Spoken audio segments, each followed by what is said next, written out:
Εγώ είμαι η Έλλη Και εγώ είμαι η Μαριλία. και καλώς ήρθατε σε ένα ακόμη επεισόδιο του The Bloodcast. Σήμερα θα συζητήσουμε λίγο κάτι το οποίο έχουμε πει πολλές φορές και θεωρώ να το κάνουμε.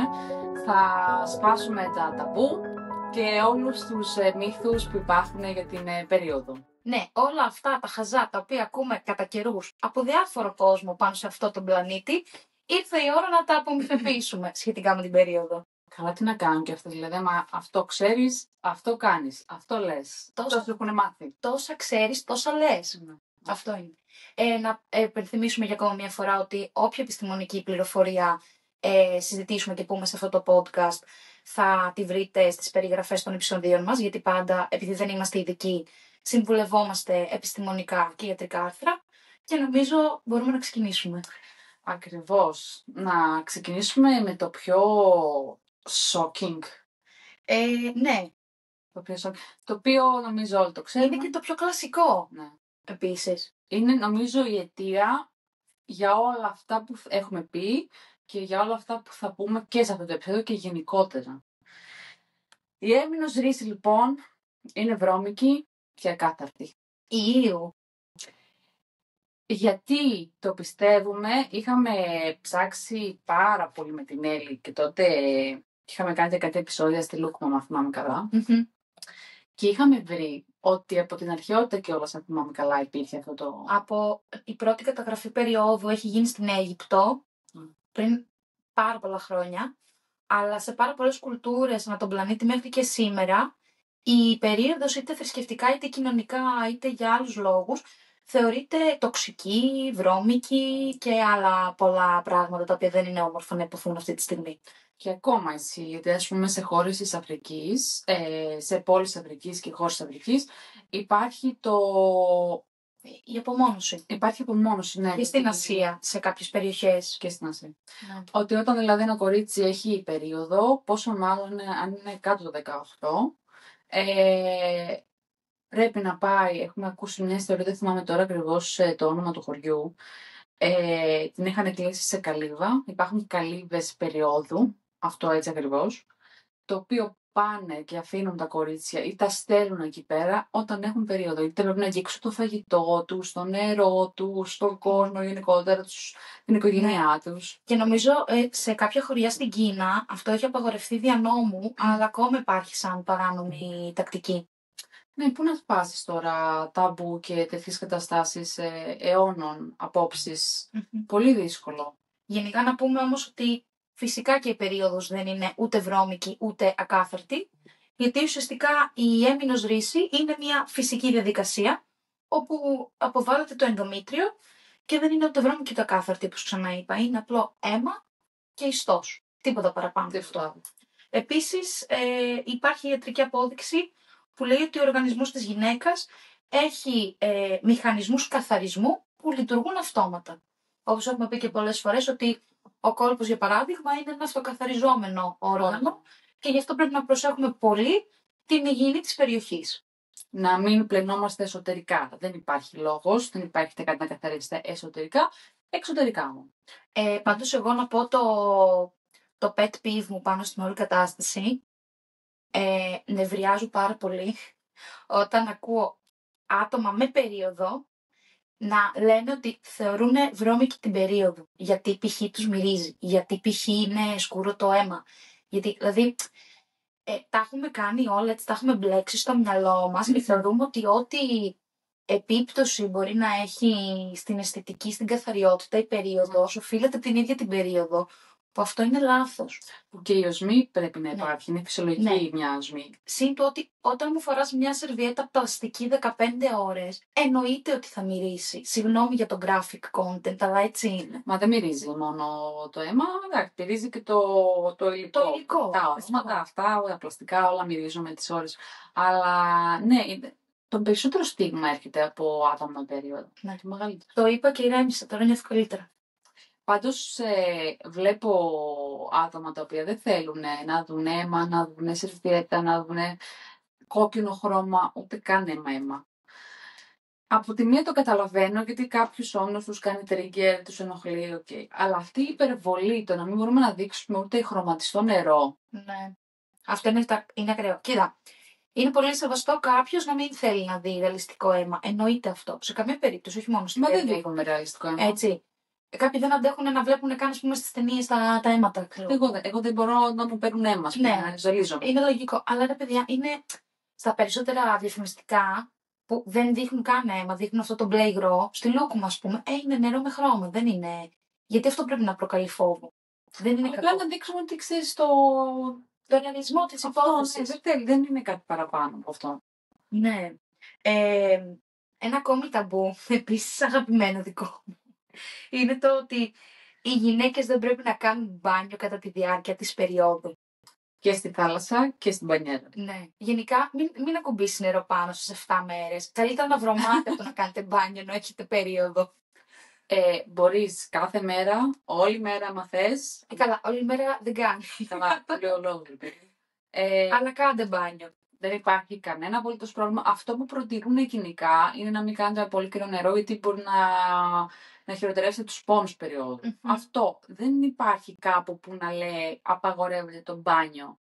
Το μπάνιο στο ντουζ λέμε τώρα, έτσι. Αυτό. Ναι. Και το μπάνιο στη θάλασσα. Ναι, εντάξει. Γενικά το μπάνιο, ειδικά ένα έτσι ωραίο ζεστό μπάνιο, όχι καυτό, βοηθάει πάρα πολύ με τη χαλάρωση των μειών. Και έτσι μπορεί να βοηθήσει με όλα τα συμπτώματα της περίοδου, και ειδικά με τους πόνους και τις κράμπες. Συν του ότι και οι ίδιοι οι γιατροί πλέον και οι έρευνες λένε ότι δεν υπάρχει κανένα απολύτως πρόβλημα να κάνετε μπάνιο όταν έχετε περίοδο. Τι ωραία που κάθεσαι και χαλαρώνεις και πονάς, αλλά είσαι με το ζεστό το νεράκι, όχι τώρα που έχει ζέστες, γενικότερα, και απολαμβάνεις τη θερμότητα και την ωραία φυσική μυρωδιά του σαμπουάν. Εμένα με χαλαρώνει πάρα πολύ στην περίοδο. Με βοηθάει απίστευτα πάρα πολύ. Εμένα με βοηθάει με τις κράμπες. Δεν νιώθω ότι είναι ultimate χαλάρωση, γιατί πεθαίνω από τις κράμπες, αλλά μετά νιώθω πιο ανάλαφρη πάντα. Συνδυάστε το με ένα happy και όλα θα πάνε καλά. Λοιπόν, οι γυναίκες δεν πρέπει να αθλούνται κατά τη διάρκεια της περίοδου τους. Δώστε. Κοιτάξτε τώρα.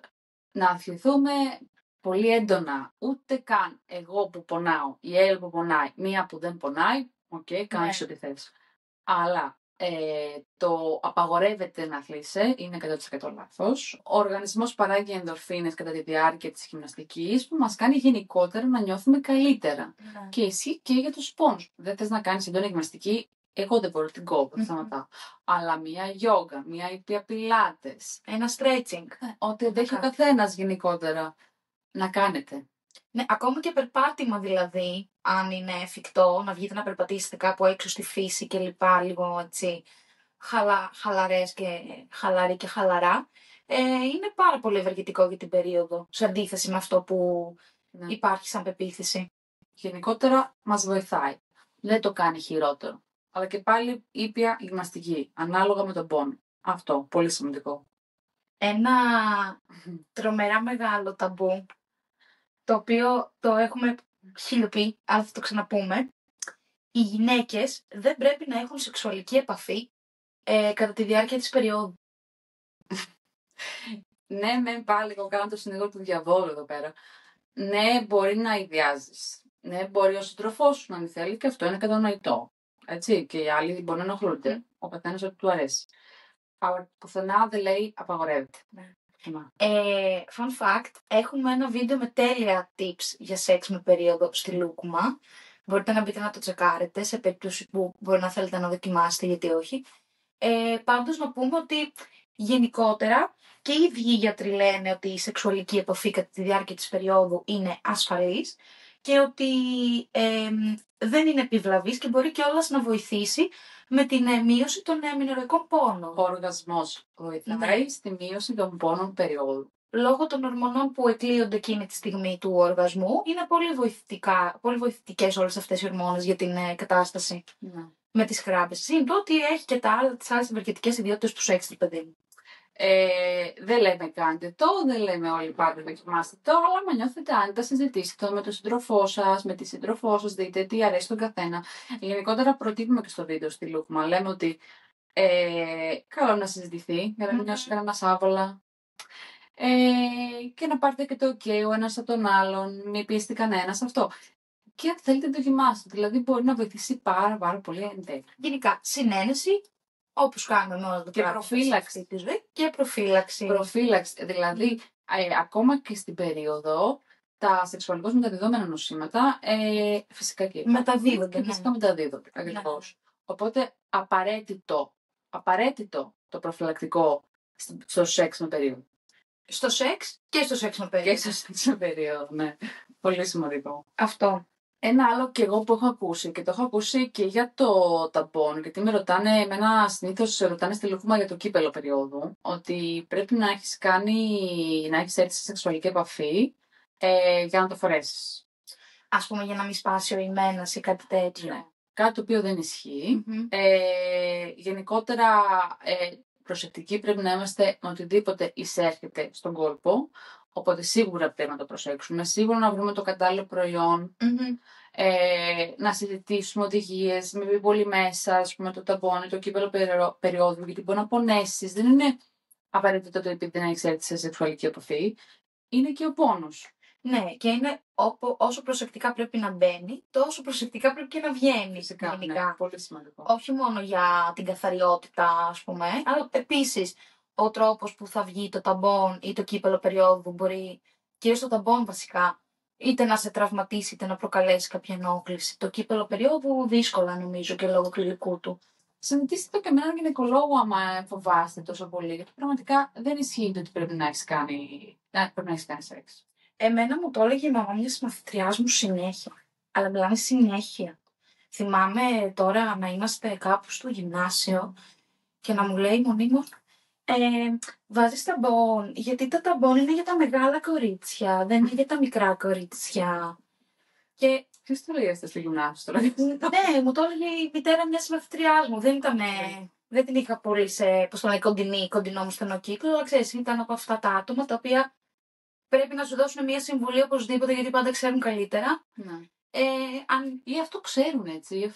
Αυτό που έφαγα στην αρχή. Ναι. Άμα αυτό σου έχουν πει, άμα αυτό σου έχουν μάθει, άμα δεν έχεις διαβάσει και εσύ κάτι άλλο διαφορετικό, να το ψάξεις λίγο και από μόνο σου, αυτό ξέρεις. Ναι, αυτό ήξερα, αυτό μου. Ναι. Αλλά ξέρεις τι, ήταν και ο τρόπος. Καμιά φορά δηλαδή, πες ό,τι θες.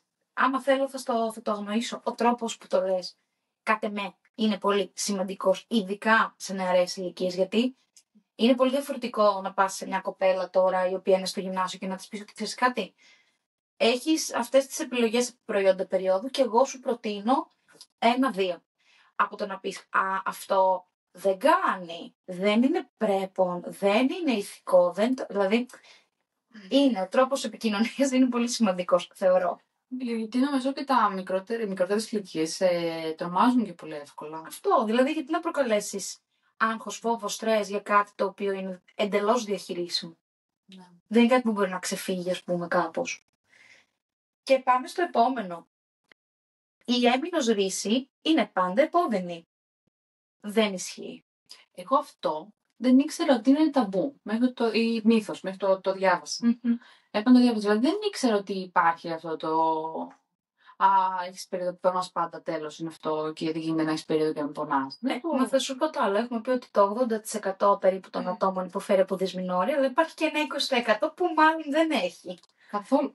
Εγώ από τα σχόλια στη Λύκουμα κυρίως που βλέπαμε, εγώ δεν πονάω καθόλου, δεν νιώθω τίποτα, μου κρατάει 2-3 μέρες. Παράδεισο. Μια φίλη μου δεν έχει τίποτα, δεν νιώθει. Τίποτα, Δεν έχει Ξέρεις, πρίζεται λίγο το στήθος, λίγο το ένα, λίγο το άλλο, από πάνω κράμπα τίποτα και απλά τσουπ έρχεται. Βέβαια, όσο μεγαλώνει κάπως κάτι έρχεται σε κράμπα, αλλά μέχρι τώρα ήταν πολύ ok. Ναι, γιατί έχουμε πει ότι μπορεί να αλλάξει ο πόνος, η διάρκεια κάποιες φορές. Ναι, στο μεγαλώνεις, μειώνονται οι μέρες βέβαια, αρχίζει και αλλάζει και η ροή. Και το χρώμα και πολλά, πάρα πολλά αλλάζουν. Γενικά, ο πόνος της περίοδου ποικίλει και δεν είναι σίγουρο πάντα ότι θα πονέσεις όταν έχεις περίοδο. Και επίσης αυτό που έχουμε ξαναπεί είναι ότι ο πόνος που δεν είναι υπερβολικός και είναι σε ok επίπεδα είναι αυτός ο οποίος μπορεί να περάσει με ένα χάπι μετά από κάποια ώρα ή να περάσει μπορεί και μόνος του. Ναι. Ακριβώς. Και πάνω τώρα σε αυτό που αναφέραμε στην αρχή, ένας άλλος μύθος είναι αυτό ότι πρέπει να αγγίζεις τρόφιμα αυτά που έχει σκοπό να φας, να μαγειρέψει τέλος πάντων. Και πώς θα μαγειρεύει, δηλαδή πώς θα γίνει. Κοίτα, αυτό δεν ξέρω αν ισχύει ποτέ στην Ελλάδα, στην αρχαία Ελλάδα, δεν ξέρω, μπορεί, δεν έχω διαβάσει τίποτα, δεν γνωρίζω. Κοίτα, εγώ δεν το έχω ακούσει αυτό. Τέλος πάντων, να το πιστεύει κάποιος και να μου το λέει σαν μύθο, δεν το έχω ακούσει. Ούτε. Το έχω ακούσει όμως ότι υπάρχει σε πεποίθηση σε άλλες χώρες. Εγώ που έχω διαβάσει ένα βιβλίο να μην ορίσει για κορίτσια στην Αφρική, είναι αυτό που είπαμε πριν, ότι ισχύει ακόμα και τώρα. Το να μην αγγίζεις τίποτα, γιατί θα το μολύνεις. Ναι, αυτό το πράγμα είναι απίστευτο. Το πώς ανά τα χρόνια έχει περάσει το ότι η περίοδος είναι κάτι τοξικό και ότι είναι κάτι το οποίο είναι κακό και ότι είναι κάτι το οποίο δεν είναι επιθυμητό. Που αν δεν υπήρχε περίοδος, κανένας από εμάς δεν θα έχει γεννηθεί άμα δεν υπήρχε περίοδος. Καλά, δεν το συζητάμε. Θα είχε εκλείψει η ανθρωπότητα. Αλλά σκέψου και το ψυχολογικό βάρος που φορτώνουν αυτά τα κορίτσια και λες, Μα είναι πώς να νιώθει. Είναι bullying αυτό το πράγμα. Είναι το... Σε εκείνη την ηλικία πώς να μην ξέρω να το ονομάσεις. Τώρα τα κορίτσια που μέσα σας λέω στην Αφρική που διάβαζα εγώ το βιβλίο, το οποίο είναι πολύ ωραίο βιβλίο, δηλαδή στα αγγλικά βέβαια θα το βάλω εγώ στο script τέλος πάντων, να το δείτε αν θέλετε. Απίστευτες ιστορίες. Απίστευτες ιστορίες. Και πολλή απομόνωση και δεν είναι μόνο ότι εκείνες οι μέρες λες έχω περίοδο και απομονώνομαι γιατί με αναγκάζουν. Είναι ότι γενικότερα νιώθεις πλέον έτσι, από τη στιγμή που σημαίνει κάθε μήνα αυτό το πράγμα. Ναι. Δεν ξέρω κατά πόσο, δηλαδή σκέψου ότι εδώ δεν μπορούμε να διαχειριστούμε άλλα και άλλα που συμβαίνουν στην περίοδο. Σκέψου να γινόταν ακόμα και τώρα κάτι τέτοιο. Που να έπρεπε να σε απομονώσει ο περίγυρος, γιατί αυτό που έχεις μπορεί να είναι κολλητικό, μπορεί να είναι κακό, μπορεί. Δεν θα ήμασταν εδώ πέρα, νομίζω, αν υπήρχε κάτι τέτοιο. Κοίτα, εδώ στο δωμάτιο μόνες μας μπορεί. Έξω από το δωμάτιο θα μπορούσαμε να βγούμε. Δεν νομίζω ότι θα υπήρχε ούτε η λουκούμα, τουλάχιστον από μένα, ούτε τίποτα. Εντάξει, γενικά όμως να πούμε ότι δεν υπάρχει καμία σχέση μεταξύ της προετοιμασίας του φαγητού και την εμμηνορρήση. Φυσικά. Δηλαδή, I challenge you να ψάξετε βιβλιογραφία και να βρείτε ότι κάπως αυτά τα δύο πράγματα σχετίζονται. Τα δύο πράγματα. Ναι. Αλλά δεν υπάρχει κάτι. Προχωρώντας, ένα σχετικό είναι ότι η περίοδος μπορεί να μεταδώσει αρρώστιες. Όλα αυτά πάνε σε αυτό το κύκλο, θα το πω, όλων αυτών των προϊστορικών αντιλήψεων. Όλα αυτά είναι σε ένα. Κάποιος πιστεύει νομίζω το ένα, πιστεύει το δεύτερο. Ναι. Αυτό είναι, κοίτα, λογικά, επειδή είναι πράγματα τα οποία συσχετίζονται μεταξύ τους, είναι πάρα πολύ πιθανό όποιος αντιμετωπίζει την περίοδο σαν κάτι αρνητικό, να τα πιστεύει όλα αυτά. Και να τα υποστηρίζει κιόλας και πολύ. Γιατί πρέπει να υπερασπιστεί τη θέση του. Είναι πάρα πολύ ακραίες απόψεις. Ναι. Υπερβολικά ακραίες απόψεις. Ξέρεις τι έχω καταλάβει σχετικά με αυτό το μύθο. Πολλοί κόσμος, βασικά να ξεκινήσω λίγο το συλλογισμό μου σωστά. Υπάρχουν κάποιοι άνθρωποι οι οποίοι δεν γνωρίζουν ότι το γυναικείο αναπαραγωγικό σύστημα έχει κόλπο και ουρήθρα. Ναι. Θεωρούν ότι αυτά τα δύο πράγματα είναι ένα. Πολλοί από αυτούς τους ανθρώπους λοιπόν θεωρούν ότι οτιδήποτε και να βγει από εκεί είναι υγρό, κολπικό υγρό, είναι ουρά, είναι περίοδος. Μπορεί να σου μεταδώσει κάτι. Άρρωστη. Που, συμβαίνει με τα δύο πρώτα. Με την περίοδο όμως δεν συμβαίνει. Γιατί είναι άλλο πράγμα, είναι άλλο κομμάτι. Βέβαια, σίγουρα με μια σεξουαλική επαφή, αν υπάρχει ένα σεξουαλικός μεταδεδόμενο νόσημα, όπως είπαμε και πριν, και κάνεις σεξ με περίοδο χωρίς προφυλακτικό, θα το κολλήσεις το σουμουνού. Αλλά δεν θα φταίει η περίοδος γι' αυτό. Δεν είναι ότι αν έκανες χωρίς την περίοδο δεν θα κολλούσες, ας πούμε. Δεν έχει σημασία, παιδιά, το αίμα της περίοδου. Καμία απολύτως σημασία. Ναι. Γενικά, είναι επίσης φυσιολογική, δεν είναι μολυσματική και επίσης πουθενά στη βιβλιογραφία δεν αναφέρεται ότι η περίοδος μπορεί να μεταδώσει την οποιαδήποτε πάθηση νόσο ή ασθένεια. Να μολύνει κάποιον ή κάποια. Ή κάτι. Ή κάτι. Ή κάτι. Αυτό θα ήταν υπερδύναμο αν μπορούσαμε να το κάνουμε, πιστεύω. Ναι, θα μπορούσε να λειτουργήσει και ως Πώς λέγεται? Ως φωνικό όπλο. Ναι. Καλό κάποιες φορές. Χρήσιμο. Λοιπόν, το επόμενο. Το επόμενο είναι ότι το ταμπόν μπορεί να χαθεί μέσα σου. Κολυμπάει. Θα το Πού ψάχνεις. θα πάει? Υπάρχει ένα βίντεο το οποίο νομίζω το είχα κάνει εγώ στη Λούκμα, που έδειχνε τα όργανα της γυναίκας και πώς κάθεται ο τράχυλος, ο κόλπος. Δεν μπορεί το ταμπό να περάσει. Έχει ένα καπάκι από πάνω. Θα βάλουμε εδώ πέρα, θα βάλω μια φωτογραφία να δείτε. Εδώ. Δεν γίνεται. Δεν γίνεται. Όπως λέμε και το κύπελο, με ρωτάνε, επειδή δεν έχει σκηνάκι το κύπελο περίοδου, μπορώ να το χάσω? Δεν μπορείς. Δεν μπορείς με τίποτα. Δεν γίνεται να χαθεί, παιδιά. Δεν γίνεται. Και σε μια ακραία περίπτωση, ας πούμε, που μπορεί π.χ. στο ταμπό να κοπεί το κορδονάκι Και να πάει μέσα. και να πάει λίγο πιο μέσα και εσύ, ας πούμε, να μην θέλεις να το πιάσεις, ένας γιατρός μπορεί. Δεν θα εξαφανιστεί, δεν θα φτάσει στην κοιλιά του ταμπό. Ναι, δεν μπαίνει αυτό που λέτε, θα μπει στα όργανα και θα χαθεί μέσα στα. Σου έχουν πει τέτοιο πράγμα? Όχι. Με ρωτάνε όμως συνεχώς, γίνεται να χαθεί γενικότερα το κύπελο περίοδου. Καταλαβαίνω τον φόβο όταν κάποιος ειδικά δεν τα χρησιμοποιεί συχνά. Αλλά ναι, αυτό μην φοβάστε, δεν πάνε πουθενά. Και ούτε μεγαλώνουν, ούτε πάνε πιο μέσα. Εγώ θυμάμαι που από μια ιστορία τις πρώτες φορές που προσπάθησα μια φίλη μου να βάλει ταμπόν. Ήταν από αυτές που δεν ένιωθαν τόσο άνετα, δεν είχαν την αίσθηση να το κάνουν. Και ήμασταν μαζί στο μπάνιο και της έδινα οδηγίες χρήσης. Λίγο πιο δεξιά. Ναι, είχε πάθει σοκ. Η καημένη τη θυμάμαι. Και εγώ ήμουν εκεί πέρα δίπλα της και της έλεγα: θα κάνεις αυτό, θα χαλαρώσεις, που να χαλαρώνει. Ναι. Αλλά έτρεμε το πόδι. Οπότε δεν υπήρχε περίπτωση να μπει. Καμία περίπτωση. Εκεί εντάξει.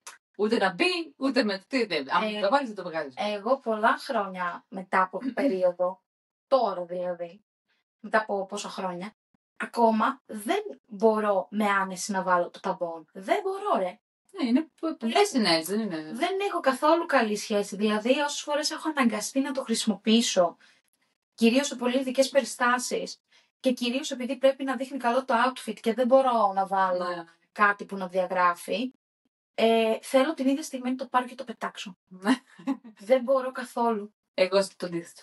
Δηλαδή, όταν φορούσα ταμπόν πριν τα ισόρουχα περίοδου, που φορούσα κυρίως αυτό, δυστυχώς το παραδέχομαι, μεγάλο λάθος, νομίζω το έχω ξαναπεί. Δεν είναι τίποτα. Ναι, και εμένα έχω μια πολύ καλή μου φίλη η οποία ορκίζεται στα ταμπόν. Μόνο αυτά χρησιμοποιεί. Που είναι πολύ, πολύ κακό. Πάρα πολύ κακό. Ναι, εντάξει, κοίτα. Είναι κακό για τα πράγματα που έχουμε πει ότι περιέχει το ταμπόν. Περιέχει και απορροφάει και δεν αφήνει τον κόρπο να πνεύσει και χίλια δύο. Καλύτερα σε διέτηση. Ναι.